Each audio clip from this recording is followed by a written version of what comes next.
எனக்கு பிரியமானவர்களே, நம்முடைய வீட்டாரே பல நேரத்தில் நமக்கு சத்துருக்களாய் அவர்கள் மாறுகிறார்களாம். இந்த சொத்து பிரச்சனையில் ஐயோ நான் படுகிற பாடுக்கு அளவே இல்லை என்று நீங்கள் சொல்லலாம்.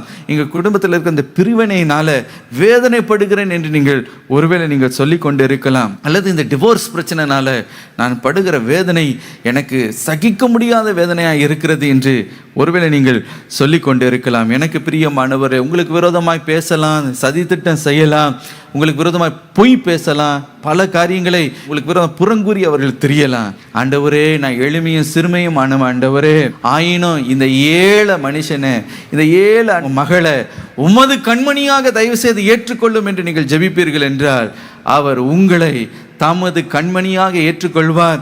இன்றைக்கு உங்களை தமது கண்மணியை போல் ஆண்டவர் பாதுகாத்து கொள்ள அவர் உண்மை உள்ள தேவனாய் இருக்கிறார். ஹல்லேலூயா.